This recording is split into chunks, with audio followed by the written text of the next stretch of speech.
Hi guys, this is Ruben Langdon. You're listening to A.C.M.G. presents Talk Time Live. Shoryuken! Welcome to the show that gives you all the news, views, and opinions in the world of gaming. This is A.C.M.G. presents Talk Time Live Extras. Select Start with your host, A.C.M.G. Josiah. Power up and game on. Hi, Nintendo fans. Reggie here. By now, you may have heard the news. Yep, I'm retiring. I wanted to reach out directly to you, the Nintendo community, because there's one thing I really want to say. Thank you. Thank you for your never-ending support and for your passionate love of Nintendo. And personally, for giving me a Mushroom Kingdom full of incredible memories that I will never forget. Ever. Ladies and gentlemen, welcome back. This is A.C.M.G. presents Talk Time Live Extra Select Start. I am your host, A.C.M.G. Josiah. Welcome back, and we got a lot of news going on in the world of games as always. If you just heard that soundbite, that was President of Nintendo, Reggie Fils-Aimé. Can't tell you how long it took me to realize the pronunciation of his last name, but Reggie Fils-Aimé announcing his retirement. And that's a big deal. And I never thought in the years that I've known about this guy that I would actually, I would consider that sad. I'm mixed with that one. I'm both sad and happy about it because one, I'm sad that we don't get to see him.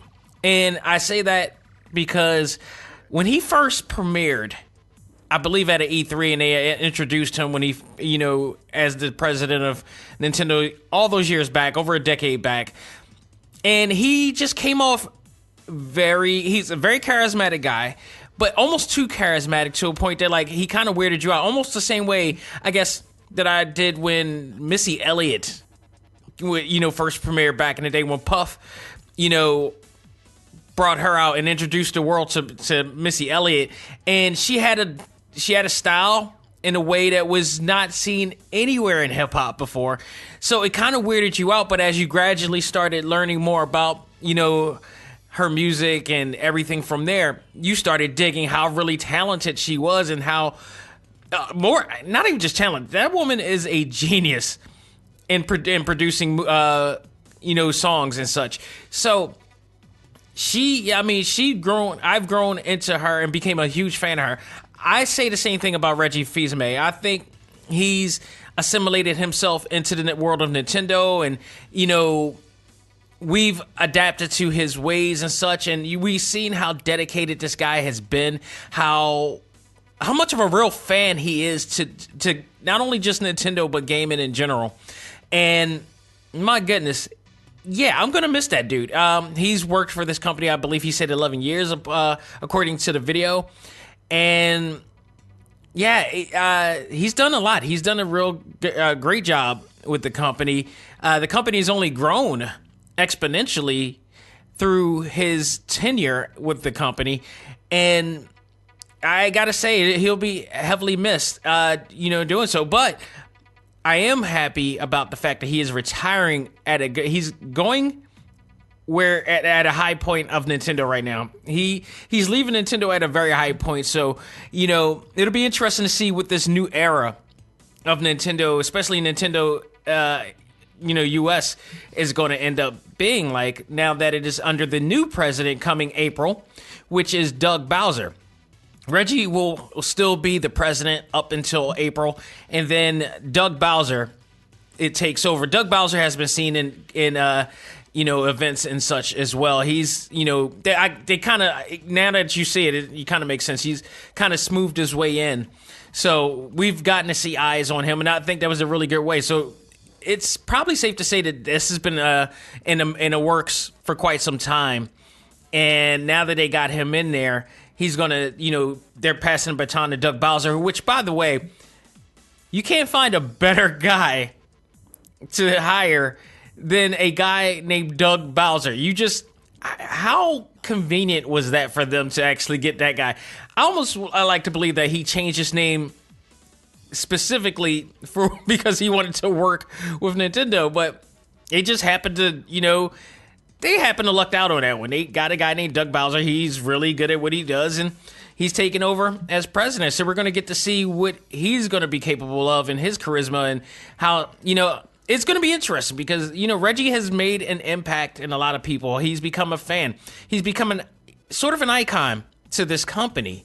So I am eager to see what he's going to bring to the table fully as the new president here. So to Reggie Fils-Aimé, thank you. Thank you as a fan. Thank you as a, person who enjoys everything that Nintendo's done. He's done a great job. He's probably going off on a great package, retirement package, and he's going to be able to retire really well. I can definitely see that. He's going to be loving what he's going to be doing now, hopefully.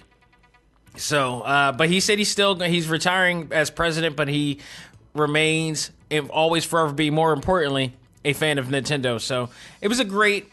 If you haven't seen it yet, go out of your way. I posted it on our A.C.M.G Facebook group, but it's also out on YouTube as well. It's a great, message to the fans, to everybody who supported Nintendo. So, shout out to him and best wishes to him as well on his retirement. So, another goodbye I never got to say to, and I'm way more sad about this than I am of Reggie's retirement because he's still going to be rich and well off, but. We got to say goodbye to the PS Vita. And I know, if you're listening to this and I know it's like, really? Because we've been talking about this before. How many months? No, we haven't. But I'm looking literally on my right side of my desk here. I got both my Vitas right next to me, just laying there collecting dust because I'm playing the Nintendo Switch. But still playable. But I digress. We got to say goodbye to it because Sony finally put the final nail in the coffin for what I truly believe, what many truly believe, many who own the actual system, is the most underrated handheld system of its time. And it will finally stop production of what could have been a huge selling product for the company. It's not the first time. We talked about this many times. I've talked about this many times. Sony has, in fact, dropped the ball so many times on their third-party products or their side projects or their, whatever. We go back to the PSP. They're trying to compete with the Game Boy. They had every way to compete with the Game Boy. The PSP superseded the Game Boy's capabilities and power. Better games, better controls. Just all around. But due to the lack of promotion, due to the lack of push and support, that system never really got the sales as they could have.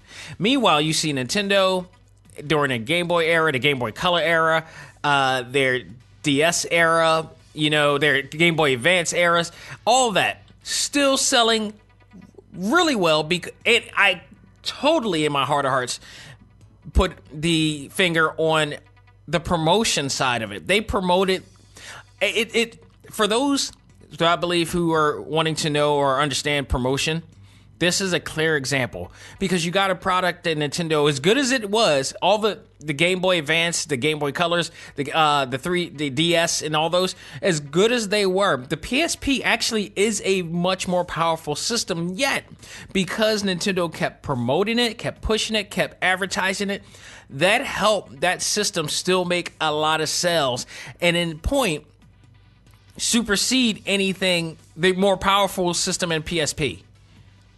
It does not make any sense at all. So then we move forward, and Sony decides to come out with the PS Vita, the one to take over the more powerful PSP, if you will. Much more powerful. As powerful as a PlayStation 2 or a PlayStation 3 to that extent. I would say as powerful as a PlayStation 3. In the palm of your hands to go on the road. Added to that, they have region-free capabilities, and which means you could play games in Japan, games that you will never see the light of day. As a result, I have two PS Vitas, one for Japan games and one for American games. This thing can also be used for, can be played much like you do with They have remote play, which allows you to play whatever you're playing on the PS3 or the PS4 on your PS Vita instead of looking at it on the big screen, a la before the Switch. So the Switch took from them, but really superseded what they were doing with the game and just doing it better. And again, that system's been out for years. I got some really, really, absolutely, without a doubt, awesome games. Both games that you'll never see in the light of day in America because it's strictly from Japan. They'll never sell it here. I would say Kamen Rider is one of those games and stuff like that. It's awesome.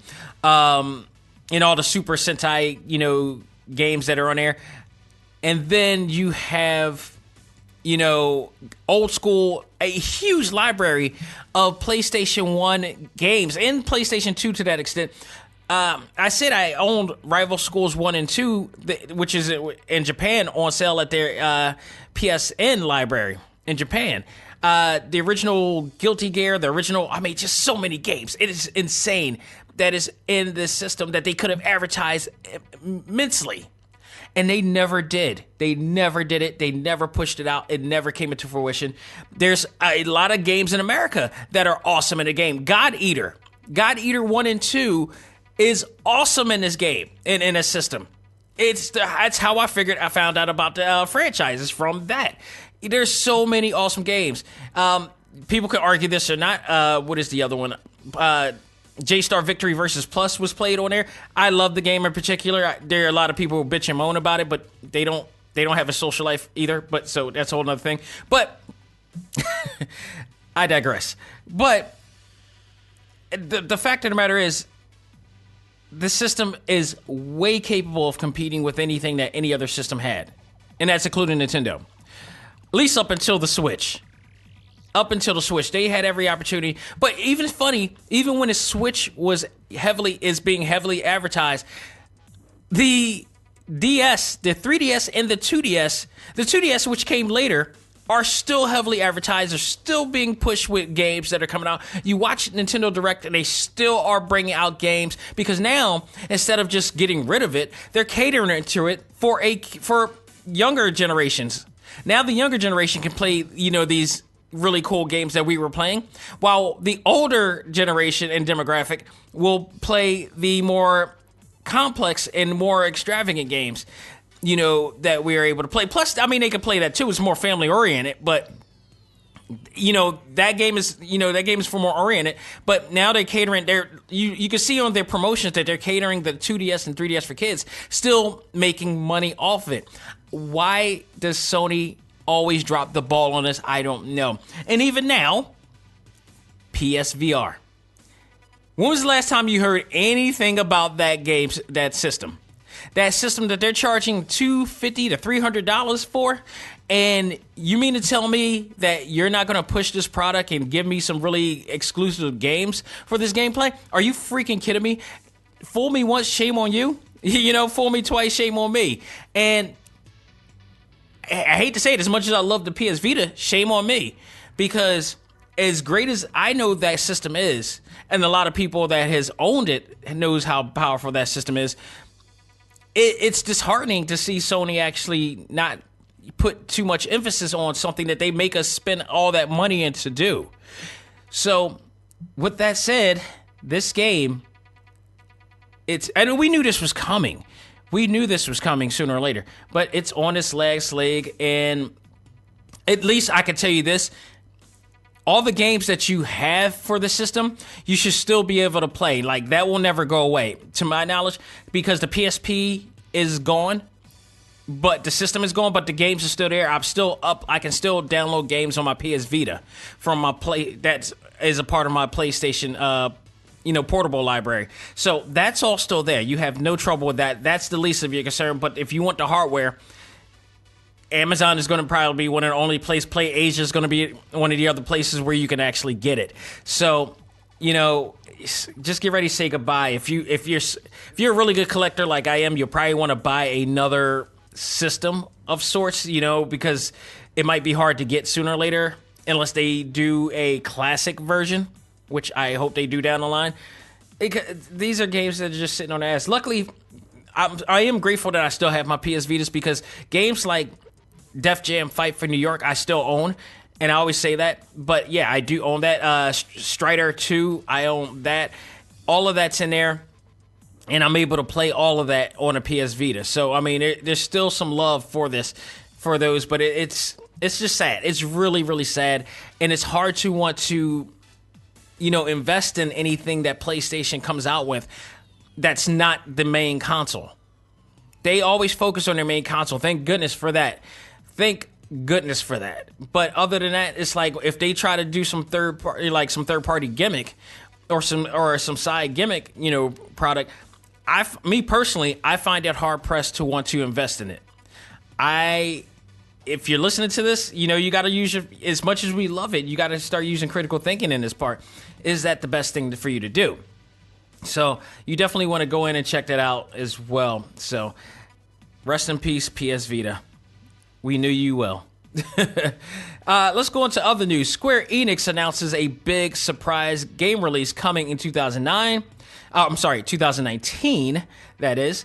According to EGMNow.com, and guys, remember, Electronic Gaming Monthly still lives by way of the website now. The magazines are gone, but they're still alive. So EGMNow.com, go over there if you always were a fan of Electronic Gaming Monthly. If you're old school like I am, if you're Gen X like I am and used to, if you grew up with that magazine, they are still around, EGMNow.com, so head over there and check them out. But according to them, this was told during a recent investors conference call, which was discussed about their fiscal year plans from April 1st to March 2020. The company has said that they have a new game that will be a record breaker in sales. The only game that I can see right now, because Kingdom Hearts is already out, we know the sales on that one. There's nothing really big. And you know what? I honestly believe that Kingdom Hearts could have made somewhat of a breaking sale. And as great as the game as I heard it was, I told somebody I probably won't get it until it goes on sale because I got so much going on right now. Plus, they just waited so long to come out with it, and then my hype for it is just done. So, now they're going to have to wait for me. Not that they really care, but Kingdom Hearts, I believe that if they came out at the time when they said it was supposed to come out 3-4 years ago, that they probably would have gotten major sales, more sales than they got now. I think the buzz for that game has diluted so much over the years, the more years that they waited to happen. It's hard for you to get hype anymore for it because you're trying to get hype for this, but meanwhile, all these other games are coming out that when they say they're coming out. And they do. And, since Kingdom Hearts have claimed they were coming out, we had Breath of the Wild, we had God of War, we had Dragon Ball Fighters. I mean, we had so many different games to be excited about, and meanwhile, you kept saying it's coming. Like you're acting like this is the greatest thing that ever came, and it's really not. So, it's just like it's one of those type of situations there where it's like, yeah, dude, it's too little, too late, but I'll check it out nonetheless. But the only other game that I really think that's going to be a factor in this, and I think many believe this as well, is Final Fantasy VII Remake. That's the only game that I can see as being a record breaker in sales, because it can't be a new IP, because unless this new IP is something that great that is going to have some great control, great features, something that we've never seen before that we have to be anticipating. That is one of those things that we're gonna, we had to see. But otherwise, let me break something. I just thought about something. I think, didn't Final Fantasy 15 come out it took 10 years in the making for it to come out? And while that was coming out, it made some really great sales. I think if I got to look back, try to find some sales figures, but that possibly could have made more than Kingdom Hearts 3 right now. That's an interesting thing. That's a real interesting, because that also was a game that took forever to make too. Final Fantasy VII also said the same thing. Square Enix feels like that they do take forever to make a game. And they do. That's their pattern. That's always been their MO. They take forever to come out with a game. But when you advertise something like Kingdom Hearts over and over again every E3, and we're expecting a release date for it, and it never comes, that's bad. That's really bad. And they did that to that franchise more than any other franchise. I don't even think they did that for Final Fantasy 15 or any other thing. Or not even Final Fantasy 7 Remake. We know that it's in development, but we don't know when. But I definitely believe that Final Fantasy 7 could be the game that they're asking about. The other prediction could be the Marvel Avengers project that was promoted in combination with in collaboration with Crystal Dynamics that was said a while back. We'll see about that. That could be it too. Depends on what it is. But right now, we got Ultimate Alliance that we're at 3 that's coming out, which is a major deal. We thought that was going to be the case, and that's not the case. Now we got to see what really is coming out from Square Enix in this case. So we will see what's going to happen, and I don't know. We'll see. These investors conferences are. I'm learning that it's really funny because the investors, a lot of the investors that are in there are not may not be like gamers. They may just be people who know that this company is making set amount of money and doing some really interesting things. But I find it weird that these companies aren't actually, the investors aren't actually gamers or whatnot. Like WWE, go back to that. They had their investors conference back then. Apparently, a lot of those investors aren't necessarily gamers. They're not they're gamers. They're not wrestling fans. And even though all of the things that are going on with WWE right now is going crazy, their low ratings and everything like that, they don't. The investors only care of what money's coming in. So all that Saudi Arabia money that's coming in, all that Fox money that they're about to get, that's all they care about. And that's, to me, is sad because they should look further into what's going on with that product, knowing that there's competition out right now for them and everything that's going on from there. And it's just very interesting right now. Like, if I'm going to truly invest in a company like Square Enix or whatever like that, or Capcom or whatever, I need to be a gamer. I need to be fully invested in it. Like, if I had the cash to do it and I'm investing in these things, I need to look at the figures in the portfolio from years back of what these companies have done and what they're doing now in order to do it, and then actually play the games themselves to really get an understanding. So I know it's not as all black and white, but it's amazing that people got so much money to throw away that they just see people making money and not knowing where this money is coming from or what they're doing. It's really weird, but it is what it is. It is what it is. We'll see. I'm going to talk about a previous guest of the show. That is Ruben Langdon. He is the voice of Ken Masters. You heard him on a soundbite this week. He's the voice of Ken Masters from Street Fighter V or all the Street Fighter franchises. He's also Dante from Devil May Cry, which is coming out in March. So I am hoping to get in touch with him soon. I definitely contacted him like months ago and called him up, and looks like it could happen. It just depends on where he is, where he's traveling. If you follow him on Instagram, that guy's constantly traveling around the world. It's amazing. He's just a true blue guy. But he actually, I didn't catch this, but I caught this on GameInformer.com that he literally dodged a bullet while filming a documentary in Guatemala. And I do recall seeing pictures of him in Guatemala in Instagram, but he never, reported that out because I follow him on Instagram and not on Twitter, though. But according to the article on there, the actor approached his car on the streets, and once he came inside, an assailant tried to open the door to the driver's side of the car, but was unable to force his way in. Nobody knows as to why that happened. The gunman fired 6 times on the car, which thankfully Ruben, as well as the people that was accompanying him, were not hit. So, thank goodness, at whatever was going on there, I'm glad it's not. I don't think he's in Guatemala anymore. But this year, I was hoping for a much much more tranquil year. It's only heating up even more from what we got through in 2018. I think this is the year people are going to get fed up. We're still at only the beginning of the year. We're about to end the second month of 2019, and already so much craziness is going to happen. We got the Smollett situation. We got just a bunch of craziness going on right now. Just crazy. I mean, the Vic Mignogna situation. There's so much other things going on. I think it's just going to get crazier until, boom, it just gets quiet. And hopefully that quiet doesn't mean the end of all in this case, because we got too much, things that we want to do positively, hopefully, we need to get on. But, shout out to Ruben Langdon. I'm looking forward to having him back on, and hopefully he can stay safe in his journey and his supposedly peaceful journeys around the world. Okay, so that's that with that situation. So let's get on to some more games here.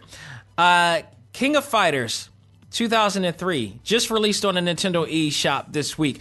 This is a game I actually have never got a chance to play. I never got a chance to play it on the PlayStation 2 or 3 or whatever. And because I think about this time I stopped investing in the King of Fighters series. There were so many of them coming out, it was hard to follow after, like the Orochi saga, and I wasn't too keen on the Ness saga. Was not too keen on the Ness saga. Well, this is the one that starts up a new saga, if I'm correct, which involves the new character Ash and his involvement with his flames and everything, and how that works with the Kusanagi and the Yagami, clans and such. So, or the Kusanagi clans as well. So I never got a chance to play this, so I actually got it. And thank you again. And this is a reason for you guys to want to invest in a PS. I'm sorry, not a PS. Rest in peace. A Nintendo Switch. Because unlike all the other consoles that I've owned, Xbox included, and PlayStation, when you buy a game, they give you back. They give back. It is a money back type of thing, a credit system that they have over there. Gold points is what they give you. For every game that you buy, you get a certain amount of gold points. And I've talked about this before, but I remind people because apparently there were some people in our A.C.M.G. Facebook group who wasn't aware that this is a thing. And lo and behold, they found out that they had some money that they could use to, some credit that they could use to purchase more games or DLC. So the gold system is the gold points that you get whenever you buy a game. You get a certain amount of gold points. If you buy a game that's, let's say, $50 or something like that, you may get like 400 points, which is an equivalent of $4 in a sense. If you buy a game that's like $99, you may get a little bit higher than that, maybe like $5 worth or 500 points, 600 points. I'm not sure of that point. You may get that. And then those points will eventually accumulate into some higher points. Once you get that, you can use those points to rather buy games that are of the amount that you have.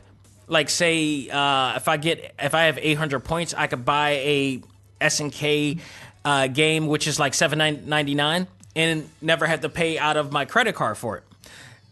And then, or you can use it to pay off the taxes on a game, or you could, use it to, take a little bit of credit off of the game and not paying as much, or you could use it for DLC. Anything that you want to use it for within the eShop, you can use it. This is one of the reasons why I am a religious digital downloader, people.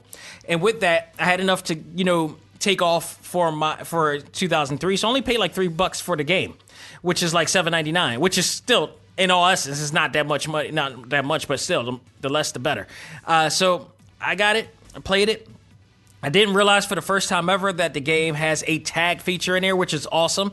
They decided to bow down to the tag feature that we normally see on, Marvel vs. Capcom games, the Versus games. So that was awesome, and I really enjoyed that aspect. I also enjoyed the fact that this game is, in particular, ACA Neo Geo classic game. When they say it's on easy, it's on easy. You can easily play through the game. It's not daunting. I've actually went through the entire game with the Fatal Fury team and had no trouble. It was just they nerfed the hell out of that game to make it fun to play. If you want to challenge yourself, that's one thing, but it's bad when even on like the lowest level, it's still the AI is still damaging They're still hardcore as hell. They also have a way for you to unlock the original Kyo, from the original from the first one. I got to figure out how to do that, because I do not like the recent Kyo. I've never liked the recent Kyo. Always liked the one who, threw out the fireball from the ground and it just went like a wave. I always liked the original one from like 94. Never liked the one where he's just, he's a close in fighter and you got to get near. I never liked that. I'm like an out fighter type of person, who with distance. So that was also cool.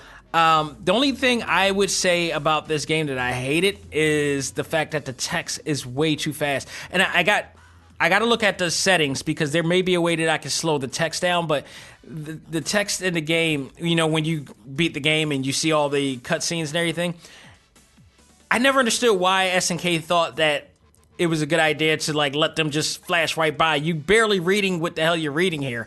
So I thought that was most irritating as hell. But other than that, the game is a lot of fun. As always, there's a huge amount of characters to play as, mixed match or whatever, or just play through the game. The game's actual appointed teams to do as well. And I highly recommend it. I absolutely enjoyed it. Hopefully, this is a lead-in. This has got to be a lead-in. Now that we got 2003, I'm hoping to get King of Fighters 13 on here, because I love that game. That game was awesome. I hope they do bring it out. I hope it makes it to the ACA team. I got to look at Steam, because Steam a lot of times get games earlier before it hits the eShop. So if I could look at the Steam list of fighting games, then eventually we will see that come in. But if you're a fighting game fan, if you're a fan of the ACA Neo Geo archives that they've been coming out, go out of your way to get to 2003. Great game, love it. Absolutely.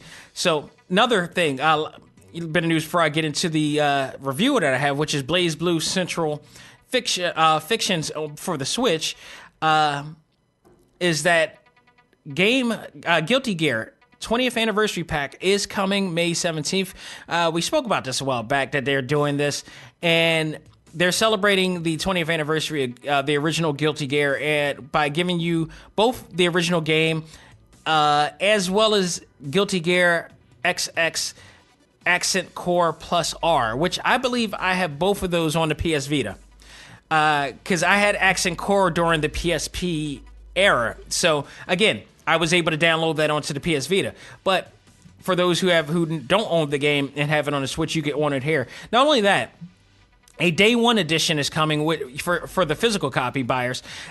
This will include a physical copy along with the limited edition art book with unreleased illustrations from characters in the franchise that you've never got a chance to see before. So that's awesome, because the biggest lore about the game, of course, is the character design and the rock music that's going in there and the rock references and everything. So that's awesome. I'm a big Guilty Gear fan, so why not? And speaking of Guilty Gear and franchises done by Arc System Works, let's get into our review of BlazBlue Central Fiction Switch for the Switch. And this was the game that I spoke about many a times on this show, where they came out with this game quietly. There was no hype for this game at all. The only reason why I found out about this game is when I looked in the PSN and noticed that there was a game there, and I thought it was the previous version, the Chronoplasm game, I believe that I have. And I'm like, no, this looks brand new. And in fact, it was. This was the latest one. Out of nowhere, no advertisement, no hype for it, nothing. Quietly put into the PSN and the Xbox and all that stuff.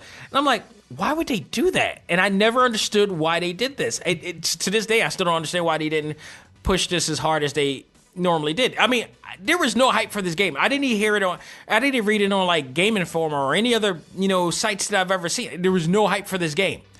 Trust me, because I'm a big fighting game fan, and for me not to know that a fighting game is coming out, that is kind of rare. So this one, popped up, and I decided, dude, this never came out. I don't understand why. Why am I paying this? Why would I want to pay this? I was really upset that the fact that this never came out. Just, what is going on? I don't know anything about this game.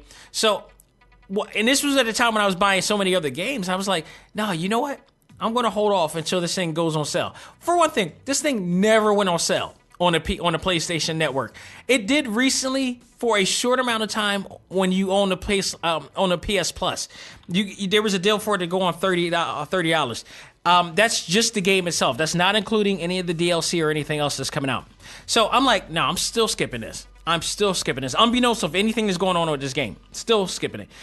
It wasn't until the the Nintendo Switch announced that they were coming out with this for a special edition version of this coming out for the Switch. And the great part about this game, and here's where I'm going in with the pros and the cons, is that the game comes with every DLC character and color pack for one low price. I think I paid $49. I think it costs $49.99 for this game, and it actually has everything in there. So the original game costs the same price, but that's not including the actual DLC. Another reason why, for those who are listening who are not PS Switch owners, why to buy a PS Switch, because a lot of the games that you play on PlayStation, they're coming to the Switch, and for one low price, you rather get all of the game, the full game with all of the DLC for one price, or you get two of the games for one price. I say that because, the Bayonetta game, I'll give a great example. Bayonetta, they gave you everything from Bayonetta in one price. Plus, if you buy both, you get one for like half off. Stuff like that. Only the Switch is doing this. Only the Nintendo Switch and the eShop is doing stuff like this. This is amazing. While people try to, denounce this game, and it's mostly those who've never played it. So guaranteed, I will bet money on that those people who complain about it most or try to hate on it most or throw shade on it has never played the game, and if they did, they wouldn't. Guaranteed. It's so full of crap and pretentious.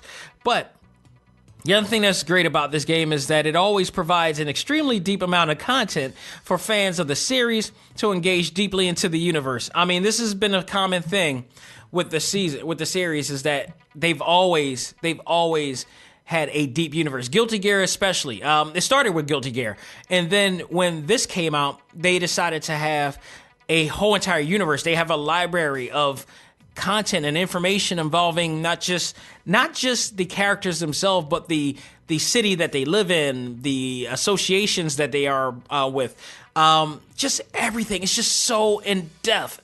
You got to give them credit for that. Not only do they have a lengthy story mode, very lengthy story mode. If you played Guilty Gear Zard, any of the Guilty Gear Zard series that they have, you know what you're expecting here. So it's a very lengthy, or any of the games, because there's always a lengthy story mode. But this one in particular, there's an actual story mode in here where it's just all dialogue, and mostly there's, unlike the what was it? This is more like Guilty Gear Zard, the original Guilty Gear Zard, where there was storyline, but you do eventually fight in the game. So they kind of did the same thing here with Central Fiction here, and you do eventually fight in here. But not only, if you don't want to go through all that, you can play through the arcade mode, which is mostly fighting, but still a little bit of storyline dialogue going with it and direction going with it. So some of the fighters in the arcade mode, you're playing 3 different acts. So there's like 3 chapters within each character, and then some of them are just one act, which is, they're all a part of the act 3. So this is a really interesting thing here. Also note that this BlazBlue is the final BlazBlue, where Ragnar the Blood Edge is the antagonist, as the protagonist of the game, is the good guy of the game, the main character, if you will. So I don't know if that's to say that this means that they will be doing a new BlazBlue, and they will eventually have more to do later on, but we'll see about that. I'm assuming that they're going to do a whole new BlazBlue. It's going to be a whole new thing, but Ragnar the Blood Edge and other characters may not be a part of it as well. So, because if I'm right, in some of the story lines that I've discovered in the game so far, he may not be the only one. There's some people that might not be coming back if they do another one from this point. So this may be the end of an era, if you will. But the game also has other modes too. Versus mode, Grim of Abyss mode, allowing you to try to defeat waves of enemies while strengthening your character along the way. Score attack mode and speed star mode, which has you attempting to defeat as many enemies as possible within a time limit. So I mean that's a cool breakaway game. The game library, as I mentioned, is way deep. So I mean it's just so much to do. The best part about it all, well, not the best part, but the most significant part, especially to those who own Dragon Ball FighterZ, is that when playing through the story mode, of course, they have auto scroll, which you can easily just listen or read all through the game, no problem. Still to this day, I don't understand. Nobody's gotten an answer as to why, they never added that one little minor feature to Dragon Ball FighterZ during the story mode, because that will make a big difference instead of us pressing tediously on the finger, just trying to, go through with the actual gameplay with the game. I don't understand that. I don't understand it at all, but that's what it is. My only con to this game, and for those who own the game, absolutely know what I'm getting at here. No English dub at all. No English dub performances at all. I did not know this going in, and you know what? It's hard for me to say whether I wouldn't or not, but I might have or might not have gotten this game, but I am a BlazBlue fan. But the part of the reason why I love BlazBlue is in fact because of the voice acting in the game. The voice acting in the game are from some of anime's best in this game, especially the voice of Ragnar the Blood Edge, which has been seen everywhere, heard everywhere. I was really amazed that they were not in there. I was like, okay, what's going on? Is this a DLC pack that I was missing, or what is going on here? What's the deal? And it took me a while to look up to discover that the original never had it either, and the reason being is because they wanted to bring out the game fast, which I don't understand what the purpose of this is. I mean, it's been crazy, but what I discovered too is that people have been petitioning on change.org to try to get them to, pay the talent that we love to do this, because that made a big deal.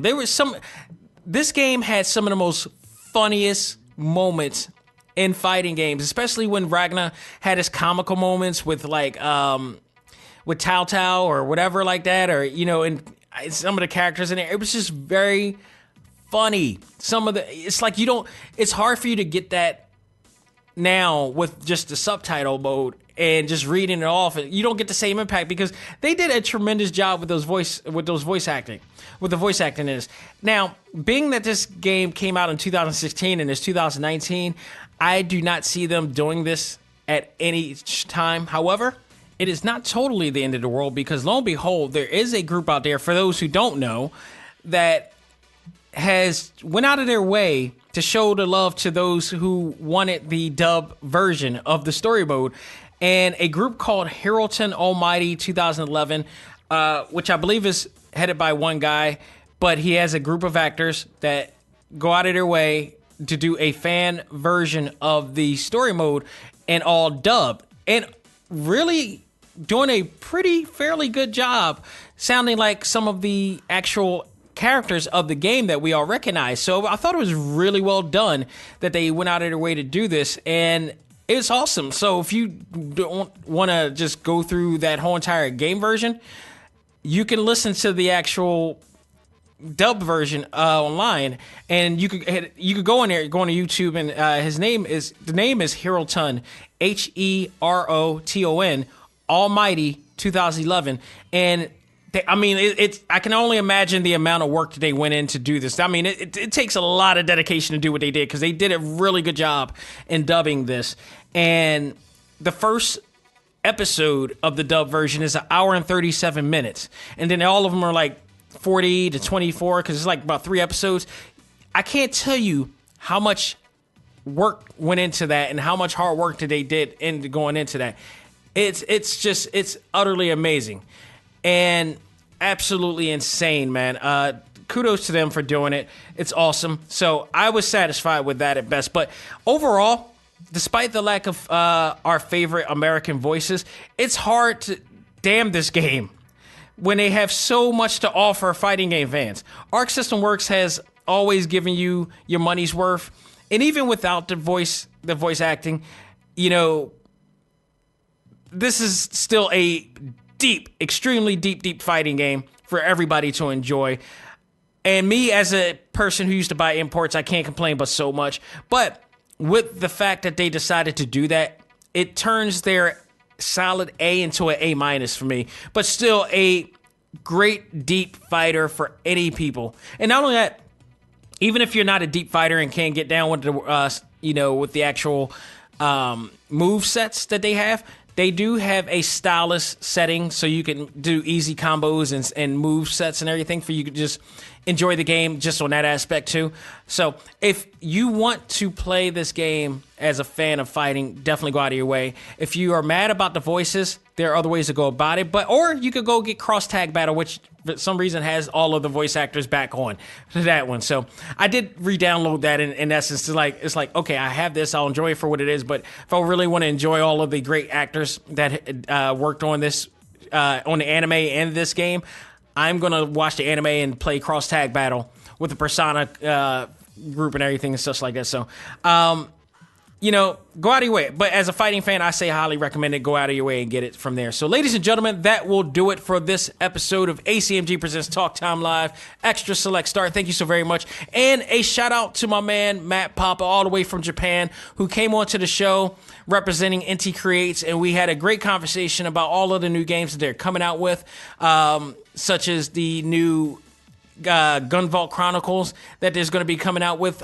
We talked about Dragon Mark for Death. If you're a fan of that game, if you love that game, go out of your way to listen to that interview that I had with him on our Talk Time Live exclusive, and check it out there. This Sunday, I am going to be watching The Umbrella Academy, or I will be reviewing The Umbrella Academy that's on Netflix, and give you my 2 cents on what that is. Of course, there's always some more news going on in the world of anime comics, more movies and games. More Vic Mignogna news will be coming as well, and maybe some other guests coming soon. So stay tuned for that and much, much more. So fans, thank you so very much. I am out of here, but all I got to say is learn to let go, live life, and love all things anime, comics, movies, and games. This is A.C.M.G. Presents Talk Time Live.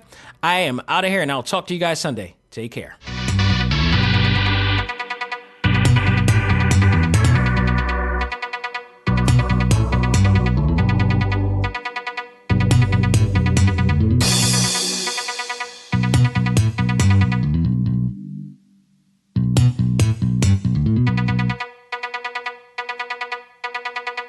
This episode of A.C.M.G. Presents Talk Time Live is brought to you in part by Viewfinder's Identity Search and Design. Your choice for web design, graphic design, and all multimedia development needs. Visit VFISAD.com and let us bring your vision to reality.